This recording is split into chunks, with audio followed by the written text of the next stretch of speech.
pessoal, tô aqui pra contar o que eu li no mês de outubro. Eu li bastante coisa, e então vamos começar logo pra conseguir falar de tudo. Ok, eu não vou fazer isso por ordem cronológica do que eu li durante o mês, eu vou agrupar em sessões que fazem mais sentido. Então, em primeiro lugar, eu vou falar das novelas que eu li. Então, são menores que um romance e maiores que um conto. Eu li 3 novelas excelentes esse mês. A primeira que eu li foi Oceanic, do Valdson Souza, publicado pela Dame Blanche, que é editora parceira do canal, porque eu sou chique e tenho uma editora parceira.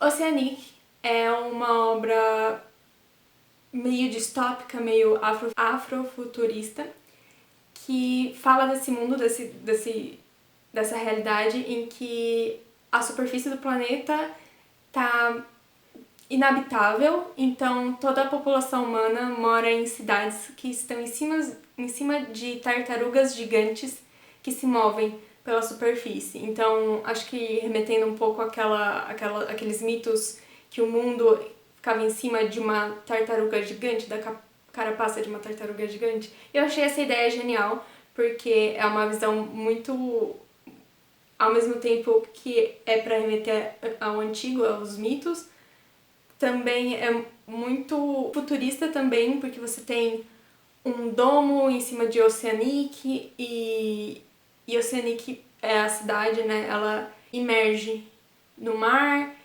e essas tartarugas gigantes mecânicas andando é uma visão excelente. E o que eu achei muito interessante e que me conquistou muito nessa novela foi que a gente aprende sobre esse universo, sobre esse mundo diferente, a partir da vida cotidiana de pessoas que vai se alterando aos poucos conforme elas vão encontrando conflitos, certo? Então a gente começa com uma coisa super cotidiana, super próxima da gente, é o dia a dia de um jovem que trabalha numa rede de fast food. E assim, isso é uma forma tão rápida de aproximar, então eu já tava muito apegado aos personagens antes das coisas loucas começarem a acontecer. Então, isso me deixou muito preso. E tem tanta coisa legal, tantos conflitos possíveis para essas pessoas morando nessa cidade. E o final me deixou precisando de mais coisa nesse universo. Então, recomendo que vocês também leiam Oceanic e venham surtar comigo pra esperar mais coisas desse universo. Depois disso, eu li uma novela clássica daquela coleção da Rocco, Novelas Imortais. Eu li O Homem da Areia, do E.T.A. Hoffmann, que é Ernest Theodor Amadeus Hoffmann, ETA para os íntimos. E também foi uma novela bem interessante. Eu não esperava que eu fosse gostar tanto, porque essas novelas mais antigas, acho que é mais século XIX, talvez, tendem a ser um pouco mais, às vezes, mais arrastada, ou então não tem uns personagens muito cativantes. Mas essa eu achei bem legal, que ela vai explorar bem o personagem principal enlouquecendo aos poucos, e as imagens que usa do fantástico são bem interessantes. Nessa história fala de um jovem, começa com cartas que ele escreveu, que ele tem um trauma de infância sobre essa pessoa que era amigo do pai, e que ele associou com a imagem do Homem da Areia, que é aquele mito que a mãe dele contava pra ele, é uma história, né, uma lenda infantil, que o Homem da Areia vinha pegar o olho das crianças que não dormiam na hora. Então, aquelas pra pôr a criança pra dormir. Só que ele associou isso e ele começa a ficar paranoico que o Homem da Areia tá atrás dele. E é muito interessante como ele usou isso. Como você tem outros personagens que contrapõem esse ponto de vista. E fica aquela tensão bem grande de você não sabe se acredita no fantástico e ninguém acredita nesse elemento fantástico dentro, né, do universo. O personagem não é levado a sério, mas ao mesmo tempo ele crê que ele está sendo perseguido. Então esse conflito ficou bem interessante e eu fiquei com muita vontade de ler mais coisas do E.T.A. Hoffmann. Então, se alguém quiser me dar de presente o Quebra-Nozes, ele é famoso por conta dessas novelas que ele fez. E eu fiquei com muita vontade de ler o Quebra-Nozes, porque eu amo o filme Barbie Quebra-Nozes. E eu gosto, obviamente, do balé Quebra-Nozes, que, se eu não me engano, foi inspirado nessa história também. Então, eu quero muito ler mais. E a última novela que eu li esse mês, que é um lançamento recente da Dame Blanche também, é Lágrimas de Carne, da Fernanda Castro. Esse livro, ok, é uma fantasia brasileira meio sombria. Você tem uma senhora, uma velha, que é uma carpideira, aquelas pessoas que, geralmente senhoras, né, que servem pra chorar os mortos. Elas sabem como proceder o ritual de luto dos mortos. Então elas fazem orações, elas acompanham o velório, o enterro. E é uma dessas carpideiras. Ela tem 2 filhos, que é a Suindara e o Carcará, e eles são criaturas aladas. E cada um tem um propósito diferente, cada um é o oposto um do outro. E essa imagem deles sendo opostos complementares ficou muito interessante. E o que eu gostei muito dessa novela, é que ao mesmo tempo que você tem a parte do enredo mais fantástico, então o que está acontecendo nessa cidade de mineradores de ouro que estão procurando uma jazida de ouro, como que esses personagens se interagem nessa cidade, você tem o drama familiar muito forte, e é uma família pouco convencional, certo? Mas mesmo assim os dramas, os conflitos e as relações são muito realistas, são muito próximas da realidade. E a gente quer entender o que vai acontecer, quer ver como eles vão superar isso. E os personagens são muito complexos, porque cada um tem o seu objetivo, o seu obstáculo, o seu passado, e eles em conflito. Ficam muito interessante. E é bastante brasileiro, então você sente bastante essa... na vegetação, nos animais, na carpideira. Tudo tem uma vibe brasileira bem legal, que eu gosto bastante de ver em fantasia, principalmente esse tipo de fantasia que vai aproveitar isso. E fala bastante sobre, além das relações humanas, tem como conflito, como tema central a morte, a relação que a gente tem com a morte. E eu adoro esse tipo de exploração, porque não exatamente... É um pouco mórbido, mas tem também uma certa naturalidade que eu gosto de ver tratando no tema, e as consequências que morais e tipo, filosóficas que são tiradas disso a partir desse contexto sobrenatural. É o tipo de coisa que eu amo ver. Então eu recomendo pra todo mundo Lágrimas de Carne, que tem essa capa linda do Dante Luiz. Tá, então, além dessas novelas incríveis que eu li ao longo do mês, eu também dei uma atualizada nas séries que eu tô lendo, então vou passar por elas, que eu já falei de todas antes no canal, então vocês vão lembrar que eu falei em algum momento. Primeiramente, eu terminei de ler Sol da Meia-Noite, da Stephenie Meyer, finalmente, e foi uma experiência pessoal muito legal. Eu fiz uma resenha mais completinha, que eu falei mais opiniões detalhadas, então vão conferir meu vídeo sobre a releitura de Crepúsculo e a leitura de Sol da Meia-Noite. E eu continuo apaixonado pelo meu adolescente emo imortal, e foi importante pra mim passar por essa leitura. Foi um momento especial. Li também, estou avançando aos poucos, li também Como Roubar a Espada de um Dragão, da Cressida Cowell. Esse aqui foi traduzido pela Raquel Zampil, é da Intrínseca.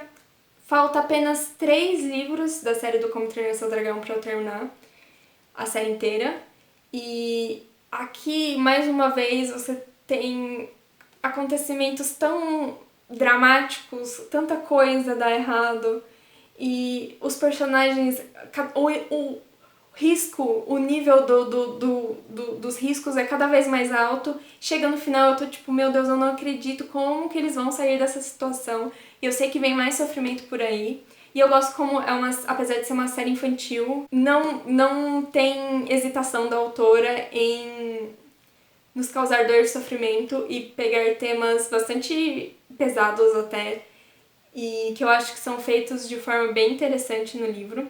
Então eu vou ler o próximo em breve, mas eu sempre sofro um pouquinho lendo, porque justamente tem muita desgraça acontecendo. Mas de um jeito bom, de um jeito divertido que você fica, meu Deus, eu preciso saber o que acontece depois. Eu também finalizei a série Os Heróis do Olimpo, do Rick Riordan, também publicado pela Intrínseca.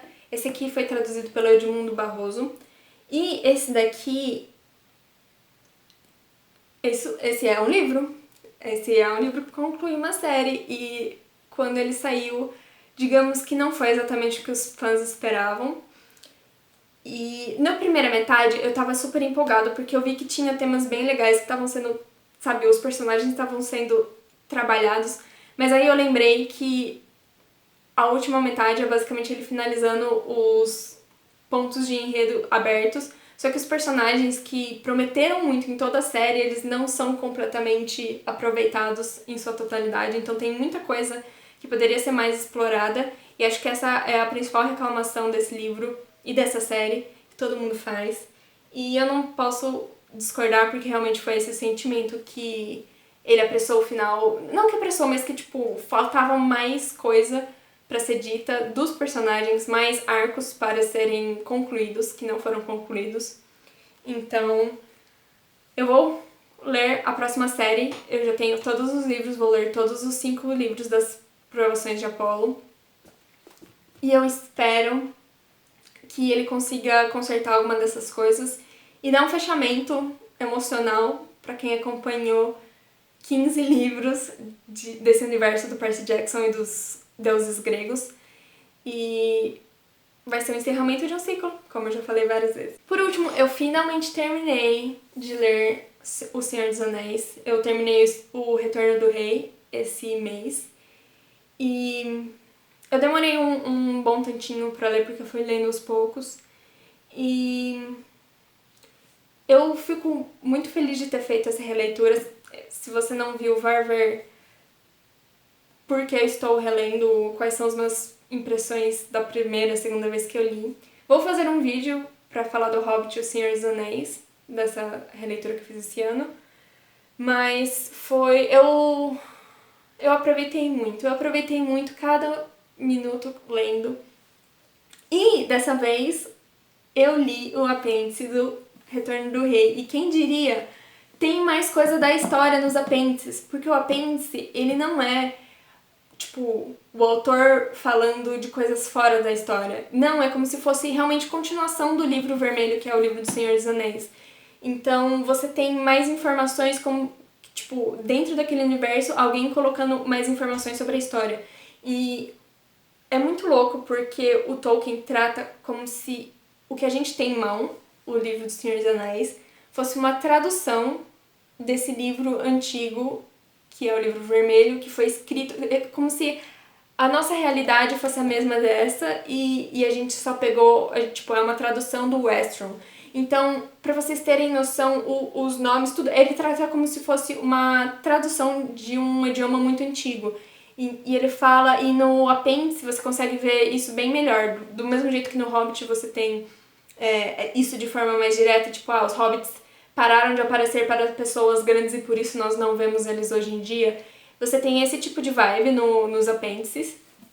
E você tem coisas sobre o passado, então você tem uma história concisa de Númenor, que foi o grande reino dos homens na Segunda Era. Então, o Númenor, que foi acontecendo na Segunda Era, e o Senhor dos Anéis se passa no final da Terceira Era. Então você tem um pouco do passado e um pouco do que acontece depois dos eventos que a gente tem registrados na parte de história do Senhor dos Anéis. Então você tem o destino de cada um dos membros da Sociedade do Anel, todos eles têm a história concluída de alguma forma nos apêndices. Então eu estou levemente indignado que eu não li antes os apêndices, mas dessa vez eu li e eu entendi mais tendo lido já o Silmarillion, acho que é um bom complemento. E eu só consigo imaginar como as pessoas que leram O Senhor dos Anéis, na época que ainda não tinha sido lançado o Silmarillion, como elas ficaram loucas lendo o apêndice, vendo como assim você pensou em tantas coisas, em tantas eras, em tanta coisa do passado, e nós não temos acesso a tudo isso. Mas é incrível como isso aparece ao longo de toda a obra. Apesar de o apêndice ser uma coisa mais densa nesse sentido, você tem referências a isso ao longo de todo o Senhor dos Anéis. Então, a Númenor, a Beren e Lúthien, o passado dos Elfos, a Silmarils, a Elendil. Então, todo mundo fala em algum momento dessas coisas do passado. E aí, no apêndice, a gente vê isso de forma mais direta. Ah! Eu amo O Senhor dos Anéis, muito. Tá, além disso, eu também estava lendo Wuthering Heights, O Morro dos Ventos Vivantes, que era pra eu ter lido mês passado, na leitura coletiva que o Chá de Prosa estava fazendo, mas eu fiquei super empacada e não terminei em setembro, mês passado em relação a outubro. Então eu não terminei em setembro e fui lendo em outubro, só que eu tava muito travado. E aí eu tive a brilhante ideia de pegar alguma coisa pra me pôr no pique da leitura e aproveitar esse pique pra ler Morro dos Ventos Vivantes. Então o que eu fiz? Eu recorri ao meu novo gênero de conforto, assim, digamos, que são os romances de época. E se você não sabe, lá por abril desse ano eu descobri os livros da Tessa Dare, que são romances históricos, e eu li 10 livros dela em um mês no Scribd, de graça. Se você quiser ler os livros em português da Tessa Dare, a Gutenberg tem um catálogo bem grande lá no Scribd. Eu vou deixar o link aqui embaixo que você pode ler por 60 dias de graça, então dá pra ler muito livro, como eu, que li 10 livros da Tessa Dare. Eu lia um livro por dia, pra vocês verem o nível de vício que era, porque eles são tão divertidos, tão levinhos, tão... você não precisa pensar, e você quer saber o que acontece, é tipo uma novela condensada. E aí eu não tinha acesso a mais livros da Tessa Dare, porque eu não tenho mais a assinatura do Scribd, mas eu vi a recomendação de outra autora, que também é bem famosa, a Sarah MacLean, que também escreve romances históricos, e eu peguei o box do Clube dos Canalhas, que estava ou no Prime Reading ou no Kindle Unlimited. Então eu li esses 4 livros, eu li os 2 primeiros, falei, não, agora eu estou no pique, e aí eu terminei Wuthering Heights, e aí eu terminei de ler o box como recompensa pra mim mesma. Então eu li Entre o Amor e a Vingança, Entre a Culpa e o Desejo, Entre a Ruína e a Paixão, e Nunca Julgue uma Dama pela Aparência. E por que eles estão no mesmo box? Qual é a história em geral? Você tem o Clube dos Canalhas, que é basicamente esses 4 sócios que tem um cassino em Londres, e lembrando que, sendo um romance histórico, aqui é 1800 bolinha. Então, esses 4 nobres arruinados por algum motivo se reuniram e tem esse super clube secreto não, mas exclusivo de Londres. Então eles têm o cassino e só pessoas muito importantes podem entrar nesse clube e eles fazem uma fortuna com isso. E cada livro é a história de um desses sócios. Então você tem um que perdeu dinheiro apostando, um que teve um escândalo com uma pessoa, um que todo mundo acha que matou outra pessoa. Então você tem muito... Tipo, cada um tem o seu próprio drama, o seu próprio passado sombrio. E aí cada um deles vai ter o seu romance, obviamente. E foi incrível, mas com ressalvas. Primeiro, que o primeiro, Entre o Amor e a Vingança, que é com o Lord Bourne e